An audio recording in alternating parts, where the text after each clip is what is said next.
Hello children. In the previous video, we have told you about the uses of friction and types of friction, that is static friction and sliding friction. Now, this is the second part of the same lesson, friction, which is lesson number 2 in your textbook. Okay.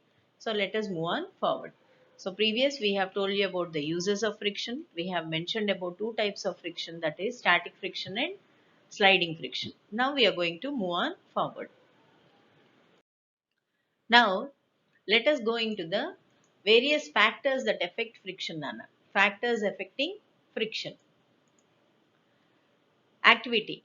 Effect of roughness on frictional force. So, we'll just know the factors affecting friction by using various experiments or activities. So, the first activity is effect of roughness on frictional force. For this, you would be needing a wooden board and a floor. Use a wooden board as an inclined plane. Put a mark at any point A, okay, on the inclined plane. Now, this is the wooden board, okay, and this is mark A. Okay, Nana? Right. Let us go further. So, Nana, I have told you that take a wooden plank which is horizontal, okay, like this vertical shape lo mimmalni oka wooden plank తీసుకోమన్నాం, right? Now, take a dice on this, a small dice. This is the dice, Nana, okay? And you just roll it over the wooden plank and it will start rolling down, rolling down, rolling down, and it reaches to one place. Okay. Now, the activity what you are doing is to know whether roughness increases the distance or decreases the distance. Okay. So now here this is a smooth floor. This one is a smooth floor, Nana. So smooth floor means obviously this dice will roll, roll, roll, roll, roll, and it will go little far. Okay. Now under the same plank, you just keep one nice turkey towel or some cloth which is little rough, not a smooth silk cloth. Okay. You are supposed to keep a turkey towel or some cloth. And again the same thing when you do, when you roll a dice on the plank, what happens? Slowly this dice will go to a little distance. The distance covered in this one is less than the distance covered in this image. Okay. So, if you observe this smooth cloth, this is not a smooth cloth, Nana. This is little rough cloth. You should have this little rough cloth. And now when you spread the cloth also, you should make sure that there are no wrinkles on this cloth. Ante mudatalemi lekunda, you should spread that cloth. Okay, Nana? And when you do the same with the roll, note down the distance. The distance is less with the cloth is spread over the floor. అంటే cloth spread అయిన ప్లేస్లో ఏమో distance తక్కువ వెళ్తుంది. And when it is without the cloth, when you compare that distance is bit more. Okay. So why is it so? Because friction is less on a smooth surface and friction is more on a rough surface. So with this experiment, we can conclude that smoothness and roughness of the surfaces affects the distance traveled by the roll. The smoothness of the surfaces or roughness of the surfaces affects the distance traveled by the roll. And what affects the distance traveled by the roll? The force of friction is greater for rough surface. That is, frictional force increases with the roughness of the surfaces and frictional force decreases with the smoothness of the surface. Okay. If the surface is smooth, distance traveled is more because friction is less. If the surface is rough, distance traveled is less because friction is more. Okay, Nana? So this is what you get to understand, that the surfaces affect the action of friction, effect of friction. The surface, smooth surface or rough surface, whatever, the surface quality affects the work of the friction. Okay, ma? Now you have understood that the nature of the surface affects the force, friction, right? Now you should know why this happens. Okay. It is because of the irregularities of two surfaces in contact, Nana. Irregularity of two surfaces in contact. Now, when you see a table, you see a table, you find it is plain. smooth. Okay, but until and unless you see it through a microscope, you can understand that there are few irregularities like this, right?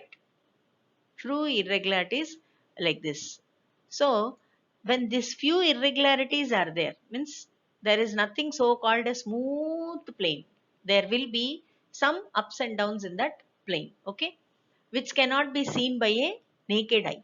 You can only see it under a microscope. And the friction is caused by the irregularities on two surfaces which are in contact. Now, when you are moving this book forward, this one and this, the book and the tables is having a minute interlock facility happens there because of those irregularities. And when we attempt to move it on the surface, then what happens? The We have to apply a force to overcome interlocking. We have to apply a force to overcome interlocking. అంటే ఇప్పుడు మామూలుగా అది plain గా ఉన్నప్పుడు ఒక marble ఉందమ్మా, table మీద మనం జస్ట్ అలా రోల్ చేస్తాం అనుకోండి, అది కొంచెం దూరం వెళ్ళాక ఆగుతుంది, వెళ్ళిపోదు. స్మూత్ గా ఉన్న సర్ఫేస్ వెళ్ళిపోదు, ఒక చోటుకి వెళ్ళిన తర్వాత ఆగుతుంది. మళ్ళీ మనం కొంచెం ఫోర్స్ అప్లై చేస్తే అది మళ్ళీ కొంచెం ముందుకు మూవ్ అవుతుంది. So even though the surfaces are plain, there are few irregularities on the plane which cannot be seen by the naked eye. And for that, so as to move the object, we are supposed to apply little force so as to overcome the interlocking between the surface and the object. Here the surface is the table and the object is the book. Okay, when we are moving them, there is a small interlocking in it. Okay, and on rough surfaces there exists a large number of irregularities. If it is plain and smooth, okay, we don't apply that much force. But when it is a rough surface, we have to apply little more force. So the force of friction is greater if rough surface is involved. If rough surface is involved, then we have to apply little more force so that we can overcome the friction.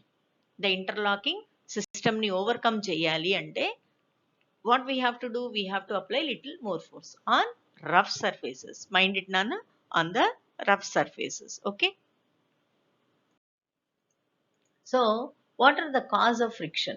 Friction is caused due to the interlocking of irregularities between two surfaces in contact, Nana. As I have told you priorly, two surfaces get interlinked or interlocking అన్నది ఒకటి జరుగుతుంది. జరిగినప్పుడే వాటి రెండింటి మధ్యలో contact జరిగి ఒక force వల్ల అవి మూవ్ అవుతాయి. So smooth surfaces have minute irregularities between the two surfaces, and rough surfaces have larger irregularities between the two surfaces. So friction is more if the surfaces are rough, and friction is less if the surface is smooth. Okay, Nana? So this we have explained to you just to make you understand that point, that friction is more when the surface is rough and friction is less when the surface is smooth. So please keep it in the mind. Now previously I have told you the first effect, the nature of the surface affects the friction, right? Affects the role of the friction. Means if it is smooth, the friction is less. If it is rough, the friction is more, right? Now effect of area of contact on frictional force. Effect of area of contact of frictional force. Now what is this? Let us know this with a small activity, Nana. You take a rectangular brick, amma.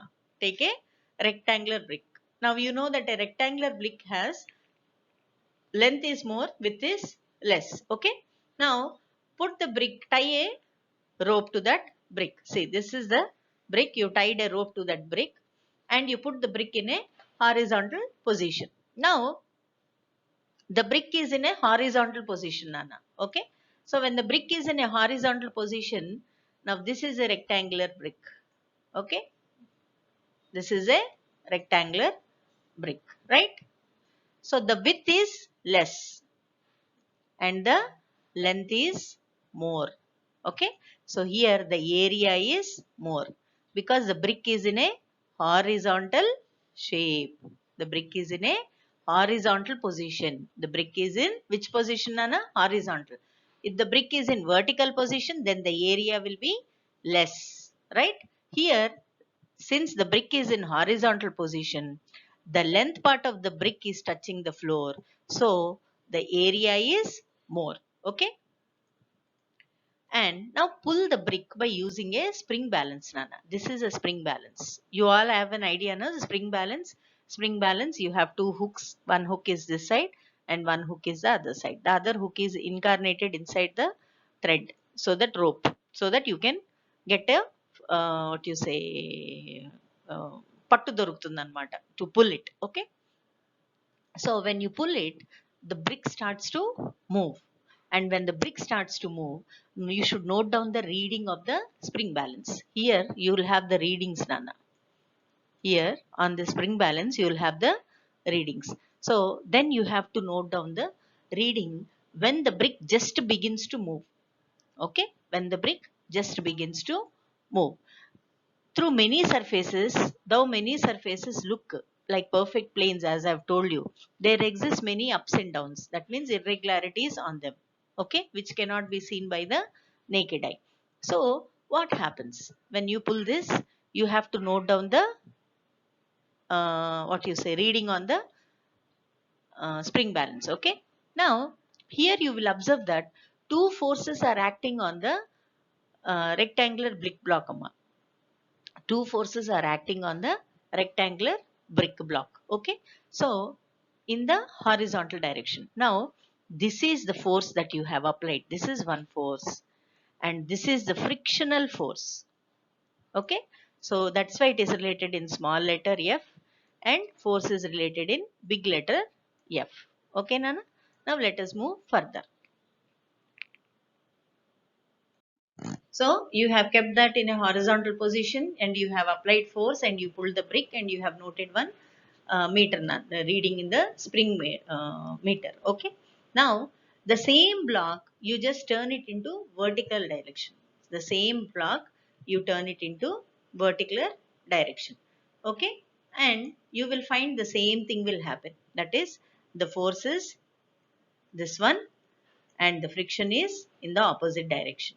So that doesn't change in both the positions, that let it be horizontal position or let it be vertical position. Both will be same.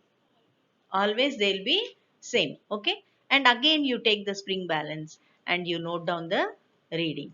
And here you will observe that even though the area covered by the brick is more or more or less, because in horizontal position the area is more, in vertical position here see the area is very less, right?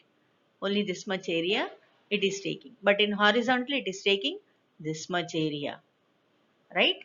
But in both the cases what do you find is force applied by you is in this direction and force friction applied this side is in the opposite direction. Okay.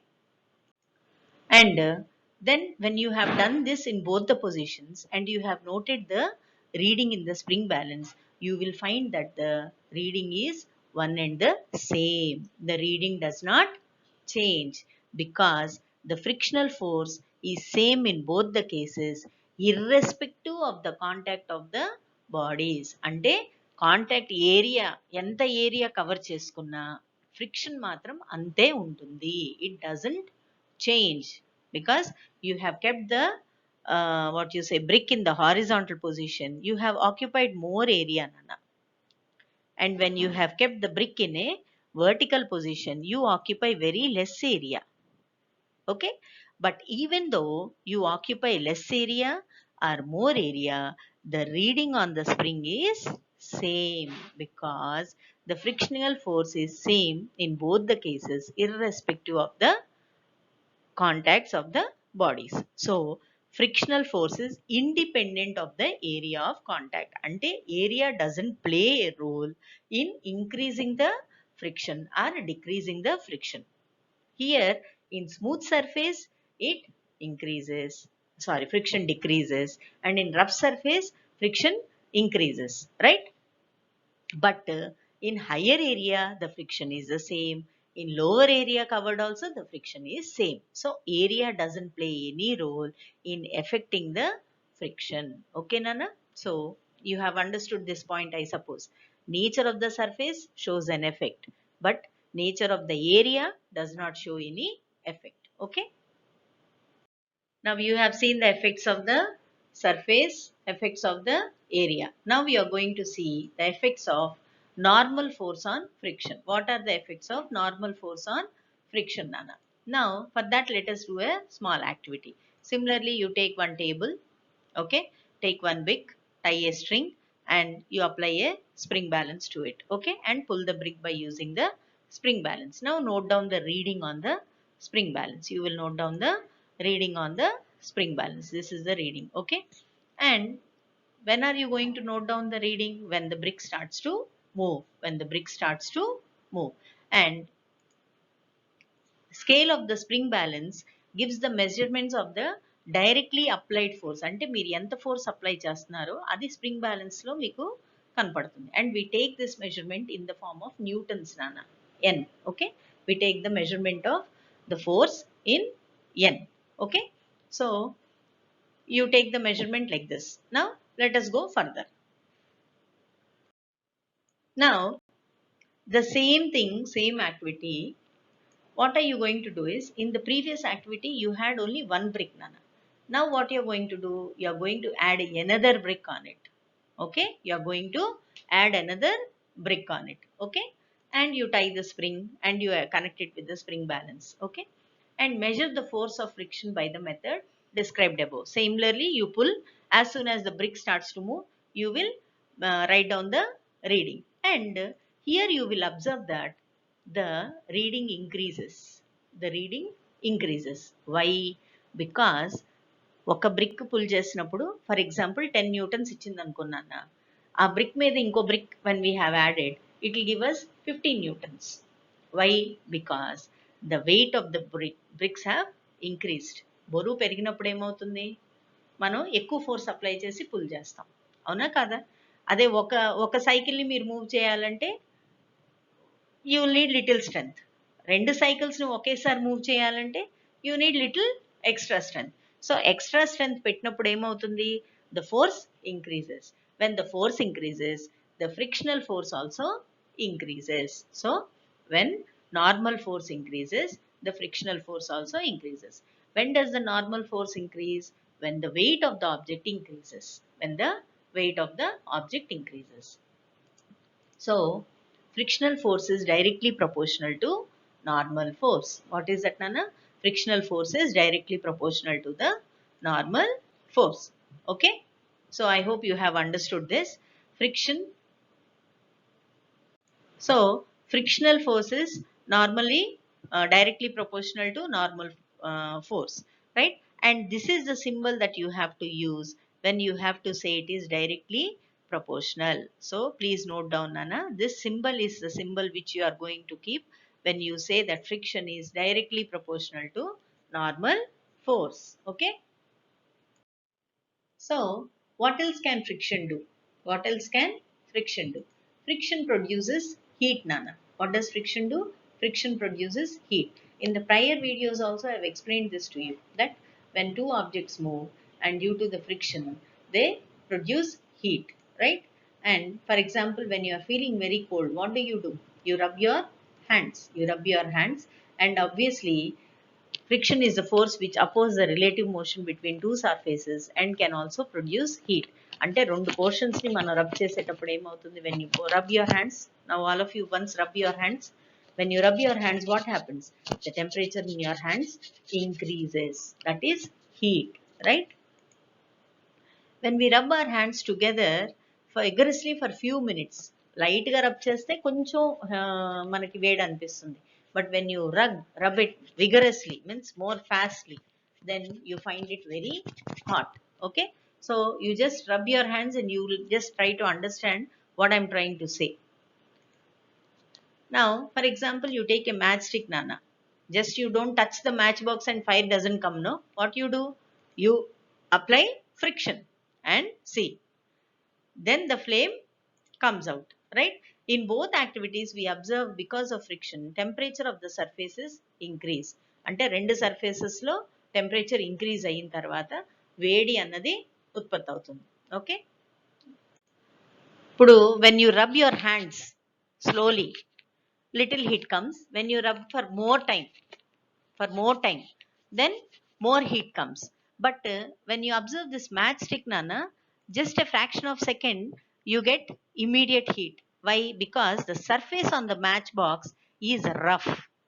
So when surface of the matchbox is rough, friction is more. So immediate instant heat comes out, right? So in both the activities, we observe that because of friction, temperature of the surfaces increase. Okay, Nana? So we also get to know that friction produces heat. What does friction produce? Friction produces heat. Now, the next topic is heat shield, Nana. Now, what is heat shield? You have probably heard that a spacecraft returning to the Earth has to be protected by a heat shield covering it. See, the above part on this spacecraft, that is called heat shield, Nana. A heat shield endukante when we go up in the air, in the atmosphere, there is friction. So because of that friction, the internal parts of the satellite should not be damaged. For that reason, they astronauts use this space shield to protect the satellite. Okay. Now, what are the materials that are used in preparing this heat shield? Now, this heat shield is prepared with a thermal protection system, Nana, which could take the heat. So, in this example, in this image, you can see how the flow and what are the oxygen molecules, nitrogen molecules, and how all this thing happens. So, this is the image that explains to you about thermal protection system, how it can take the heat. Now, they use the system when they prepare the heat shield, Amma. So I'll just explain you briefly what happens actually when the shuttle goes up. Okay. Space vehicles that enter a planetary atmosphere, like the Space Shuttle Orbiter, require the use of a thermal protection system to protect them from the aerodynamic heating. Aerodynamic heating అక్కడ planetary system orbital shuttle ఆర్బిటల్కి వెళ్ళినప్పుడు అక్కడ ఉన్న హీట్ని aerodynamic heating అంటాం నాన్న. The aerodynamic heating is generated at the surface of an entering object due to the combination of compression and surface friction of the atmosphere gas. Surface friction between the atmosphere gas and the object. The vehicle's configuration and entry trajectory in combination with the type of thermal protection system used define the temperature distribution on the vehicle. Means this TPS distributes the temperature distribution on the vehicle. The space shuttle features a TPS system based on the use of surface materials with high temperature capability in combination with underlying thermal insulation. అంటే ఎంత temperature నైనా ఇది తట్టుకోగలదు. So thermal insulation వల్ల conduction of heat to the interior of the vehicle కి reach అయ్యేటట్టు చేస్తుంది. The heat developed from the aerodynamic heating process is thereby radiated back into space by virtue of the high surface temperature. The leading edges of wings and the nose cap are highest temperature regions అమ్మా. అంటే wings edges ఉంటాయి కదా, wings edges shuttle nose cap ఉంటుంది చూసారా, that is the place where highest temperature reaches. Due to the wide variation of temperatures, the TPS selected for space shuttle was composed of many different materials అమ్మా. అంటే అక్కడ అంత severe temperature ఉంటుంది కాబట్టి, ఆ friction వల్ల అంత హీట్ జనరేట్ అవుతుంది కాబట్టి, they have selected various types of materials అమ్మా which can take this heat and not cause any damage to the internal parts of the shuttle. So దీంట్లో మళ్ళీ ఈచ్ మెటీరియల్స్ టెంపరేచర్ కేపబిలిటీ చూస్తారు, durability చూస్తారు, weight చూస్తారు, అన్నీ చూసి applicable on the vehicle. Improvements to these materials have been the subject of much research and enhance capability. అంటే ఫస్ట్లో ఒకసారి తయారు చేసినప్పుడు ఒక వెయిట్ ఒక మెటీరియల్ యూస్ చేసి తయారు చేస్తారు. As and as science is developing, so the change of these products is changing. అంటే రకరకాల మెటీరియల్స్ యూస్ చేస్తున్నారు. ఇంకా తక్కువ వెయిట్లో ఎలా పైకి పంపించవచ్చు, ఇంకా ఎక్కువ హీట్ని సస్టైన్ చేయగలిగే మెటీరియల్ ఏంటి అన్న దాని మీద ఇప్పటికీ రీసెర్చెస్ జరుగుతున్నాయి. So future re-entry vehicle capabilities will depend upon the capabilities of the TPS being developed and available to them. So A shuttle అయినా పైకి వెళ్ళాలంటే థర్మల్ ప్రొటెక్షన్ సిస్టమ్ కేపబిలిటీని బట్టి ఉంటుంది. అది ఎంత స్ట్రాంగ్గా ఉంటే అంత స్పేస్లో షటిల్ రీచ్ అవుతుంది, అంత సక్సెస్ఫుల్గా అది launch అవుతుంది. So this was about TPS and heat shield of shuttle, Nana, which was actually very little topic was given in your textbook. We just wanted to give you little more information. And if you want more information, you can also search out in your internet. You can just Google about the heat shield on the spaceships. They will tell you lot of information is there, especially NASA gives lot of information. Okay, so this was your lesson today, in which we have explained to you the factors that affect friction. That is, what are the surface factors that affect friction, what are the area factors that affect friction, and we have also explained what is the effect of normal force on friction. Now in the next lesson, next video, we are going to tell you how we can increase the friction or decrease the friction by using lubricants. And we are going to explain to you about rolling friction and fluid friction, Nana. So I hope you have understood this lesson very well till now. And if you have any doubts, you can call up to your PS teacher, Uma Miss, because she is new to you. You have not been introduced to her since the school has not been started, but she will very patiently give you the answers for all the questions you have. So you have any doubt, you can just call up to the teacher and you can ask her, Amma. Okay. And I hope that you people are revising the lessons properly and you are following the textbooks very well. Okay. And we are planning to give the diary work, Amma. So I just want you people to come and collect your books. Thank you, Nana. Have a nice day. Stay home. Stay safe.